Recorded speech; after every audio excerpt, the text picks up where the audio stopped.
or external imbalances. That means without large unsustainable current account deficits, without high inflation, and without high unemployment. So let's see how Egypt stacks up here. If you look at any of our credit assessments, you will see that we look at these four factors and we give an assessment as to whether a country has a weakness in that area, has a strength in that area, or is neither one thing or the other, is neutral.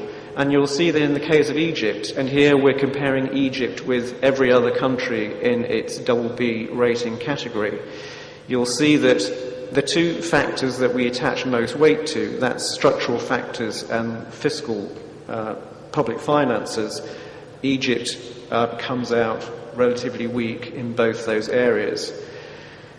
And the only area where it comes out as a strength is on the external side. And that pattern has been established for quite a long time now. It hasn't changed. And we've said for a long time that Egypt needs to make across-the-board progress on the structural side and in the fiscal area in order to get its rating up. I've put some other countries here by way of comparison. If you're looking for the best comparison with Egypt in its current rating category, look down to the Philippines, which is now at the same rating and has got the same pattern of weaknesses in the structural and fiscal area and strength on the external side.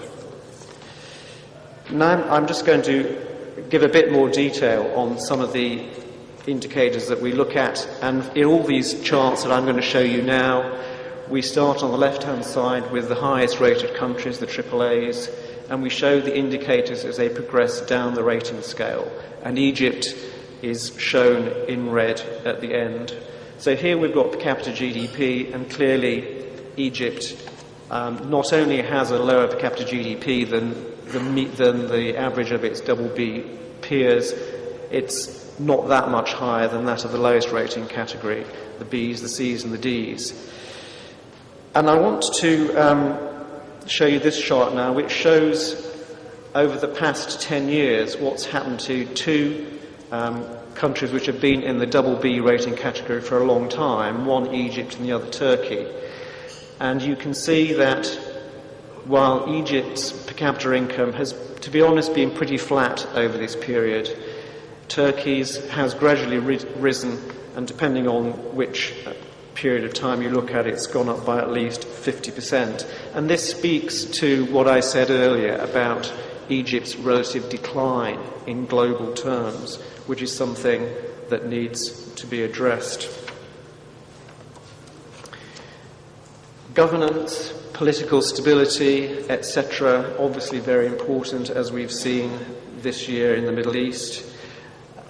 We look at the World Bank governance indicators, of which there are 6. I'm going to show you 2 of them. These have not been updated for events this year, so they relate to 2010. But even then, Egypt, interestingly, was felt to be not very highly stable, despite the fact that obviously there had been a regime in power for 30 years. And I think one of the messages of this year, this is the second governance indicator I want to talk about, voice and accountability. So this would be voice of the electorate, if you like, and accountability of the politicians. Again, even lower for Egypt. And I think this disparity comes over in a number of countries who've had problems this year. You've had a sort of stability in the politics, but it's been achieved through suppression, if you like, of voice and accountability. The country with actually the biggest disparity, if you like, between political stability and voice and accountability, in other words, where the stability was achieved through suppression, was actually Libya, and we can see what's happening there now. Dr. Sullivan mentioned China earlier. That's another country where this disparity is evident. So I think going forward, obviously, we do have to pay more attention to this voice and accountability indicator here. Moving on to more familiar territory, public finances, these charts speak for themselves. Egypt's debt ratio has for many years been much higher than you find in any rating category, and obviously is going to remain that way for some time. And the deficit, as we know, was already high and is now on the increase again. And so fiscal numbers are going to be a constraint on Egypt's rating for a long time to come. On the macro side, a number of speakers have said that Egypt did manage to achieve pretty good growth performance since 2004, and this is what this chart shows. Interestingly, per capita GDP growth here increases as you go down the rating scale, which is quite interesting. And clearly, Egypt's growth performance has been one of the best, certainly in terms of rating categories, as we're showing here. Where it has fallen down, and obviously there are distributional issues as well, which other speakers have talked about, but where it falls down on the macro performance scorecard is on inflation.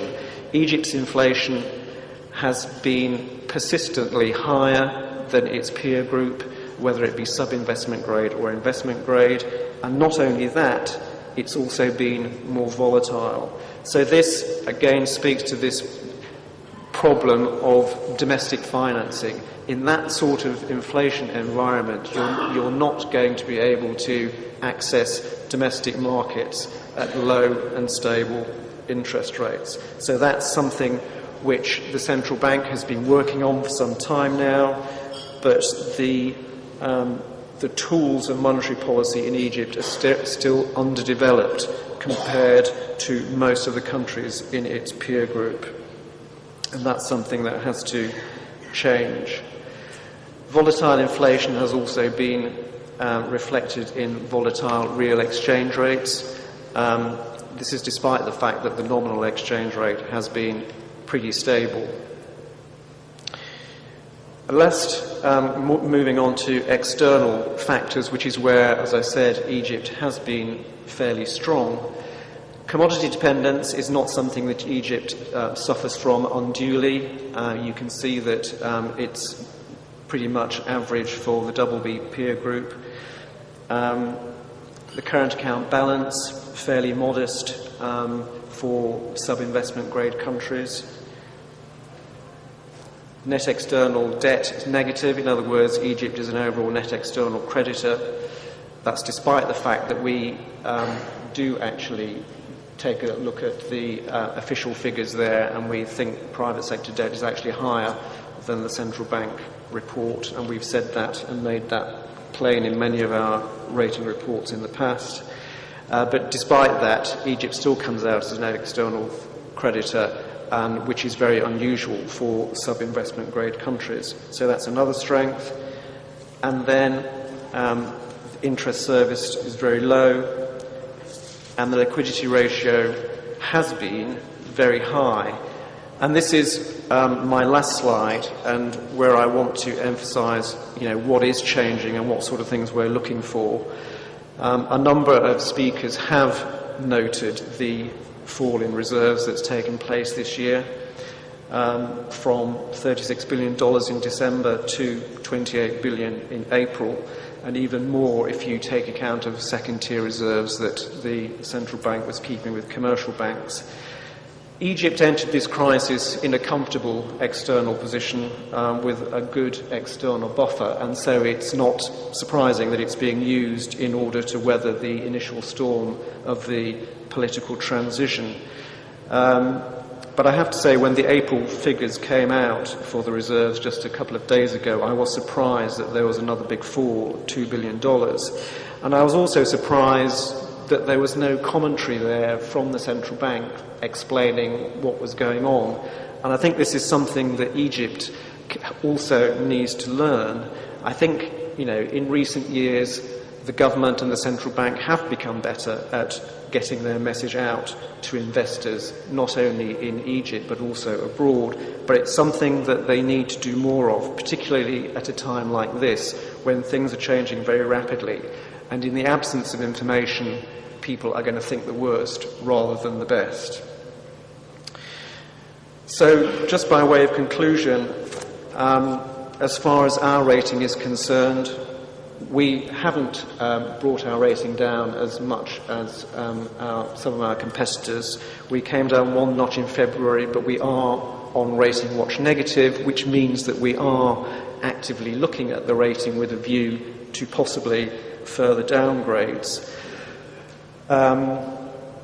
And a rating watch negative has a fairly short horizon, so we will be looking to resolve that in the third quarter.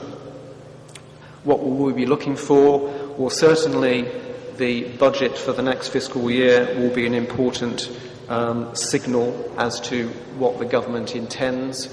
We don't necessarily expect a major change in the deficit from what it's going to come out to be this year, but we certainly don't want to see any major expansion.